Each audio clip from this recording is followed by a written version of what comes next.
روئے زمین پر آنے والے سب سے پہلے انسان حضرت آدم علیہ السلام ہیں۔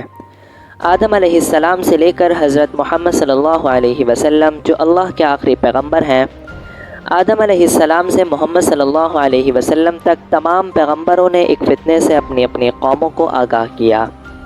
دجال کے فتنے کو قیامت تک کا سب سے بدترین فتنہ قرار دیا گیا ہے۔ دجال شیطانی طاقتوں اور قوتوں سے مالا مال ہوگا۔ یہ دیو قامت ایک لمبا چوڑا چکلا حیوانوں کی مانند خیال کیا جاتا ہے۔ اس کی پیشانی کے درمیان ایک آنکھ ہوگی اور بعض روایتوں میں یہ بھی کہا گیا ہے کہ وہ ایک آنکھ سے کانا ہوگا۔ یہ دنیا میں آفت برپا کر دے گا۔ دجال اس وقت کہاں ہے؟ اس کے متعلق کچھ عجیب و غریب روایت کا ذکر ہے، جو کچھ یوں ہے کہ ایک قافلہ جو عرب کی جانب سے سمندری سفر کو نکلا۔ اس میں قبیلہ لخم اور جذام کے 30 آدمی بھی شامل ہیں۔ سمندر میں طوفان آ گیا اور کافی دنوں تک ان کا سمندری جہاز بھٹکتا رہا۔ آخرکار ان کی نظر ایک جزیرے پر پڑی۔ وہ چھوٹی کشتیوں میں سوار ہو کر اس جزیرے کی طرف بڑھتے ہیں۔ وہاں انہیں ایک دیو قامت حیوان دکھائی دیتا ہے جس کے پورے جسم پر بال ہوتے ہیں۔ لوگ اس سے پوچھتے ہیں کہ تم کون ہو؟ وہ کہتا ہے کہ میں ایک جاسوس ہوں۔ اس جزیرے کے اندر جاؤ، وہاں کوئی بہت بے چینی سے انسانوں کا انتظار کر رہا ہے۔ وہ اس جزیرے میں داخل ہوتے ہیں اور وہاں ایک قوی ہیکل شخص کو دیکھتے ہیں جو زنجیروں میں جکڑا ہوا ہے۔ لوگوں کے پوچھنے پر وہ بتاتا ہے کہ میں دجال ہوں۔ تم لوگ کہاں سے آئے ہو؟ اس پر وہ جواب دیتے ہیں کہ ہم عرب سے آئے ہیں اور سمندری طوفان کی وجہ سے ہم راستہ بھٹک گئے ہیں اور ہمیں یہ جزیرہ نظر آیا، ہم یہاں آ گئے۔ دجال نے پوچھا کہ بیسان کے درختوں میں پھل آتا ہے یا نہیں؟ عرب کے باشندوں نے کہا آتا ہے۔ اس نے کہا بحر طبریہ میں کتنا پانی ہے؟ انہوں نے جواب دیا وہ پانی سے بھرا ہوا ہے۔ پھر وہ بولا آخری نبی کا کچھ بتاؤ۔ تو جواب آیا کہ وہ مکہ سے ہجرت کر کے مدینہ آ گئے ہیں اور اب دین اسلام عرب میں پھیل چکا ہے۔ دعوت حق عام ہو رہی ہے، لوگ جوق در جوق ان کے خدا پر ایمان لا رہے ہیں۔ اس پر دجال بولا میں دجال ہوں اور وہ دن دور نہیں جب مجھے آزادی ملے گی، تب پوری دنیا پر میں حکمرانی کروں گا۔ دنیا کے تمام چشموں نہروں پر میری حکمرانی ہوگی۔ بحر طبریہ خشک ہو جائے گا۔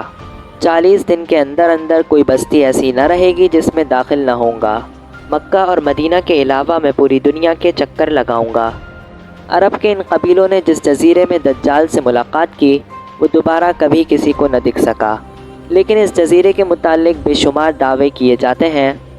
بعض لوگوں کا کہنا ہے کہ بحر عرب میں سقراط نامی جزیرہ ہی وہ جزیرہ ہے جہاں دجال قید ہے۔ جزیرہ سقراط پر موجود درخت باقی دنیا سے بالکل عجیب ہیں اور یہاں مختلف قسم کے چرند و پرند ہیں۔ اس کے علاوہ ان درختوں کے 300 اقسام کے عجیب و غریب درخت موجود ہیں۔ اس جزیرے پر ایک پہاڑ بھی موجود ہے جس میں غار الحوق ہے جو 3 کلومیٹر طویل ہے۔ اتنا بڑا غار مشرق وسطیٰ میں اور کہیں موجود نہیں۔ حدیث میں ذکر ہے دجال کا ظہور مشرق سے ہوگا اور وہ سب سے پہلے مشرق وسطیٰ کے علاقوں کو متاثر کرے گا۔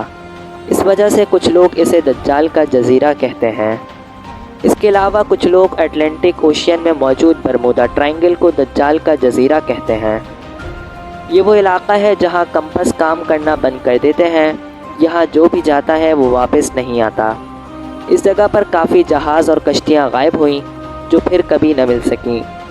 ترکی کے ایک مشہور مصنف قرسان برقان نے اپنی ایک کتاب میں لکھا ہے کہ دجال ایک جزیرے میں قید ہے اور وہ اپنے پیروکاروں یعنی امریکہ اور اسرائیل کو ہدایت دیتا ہے۔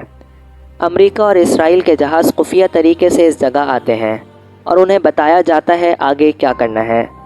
یہ لوگ دجال کے باہر آنے کی تیاریوں میں مشغول ہیں۔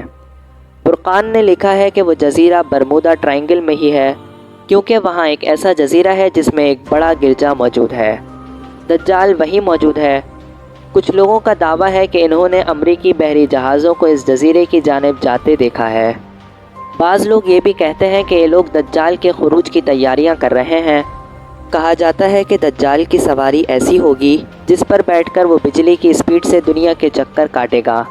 تو اس پر کچھ لوگوں کا کہنا ہے کہ دجال کے پیروکار اس کی سواری کو تیار کر رہے ہیں جو ایسی ہوگی جس پر دجال بیٹھ کر سیکنڈز کے اندر ایک جگہ سے دوسری جگہ پہنچے گا۔ بعض لوگ یہ بھی کہتے ہیں کہ دجال کے پیروکار اڑن تشتری تیار کر رہے ہیں اور ایلینز وغیرہ کا کوئی وجود نہیں، یہ لوگ اڑن تشتری دجال کی سواری کے طور پر بنا رہے ہیں۔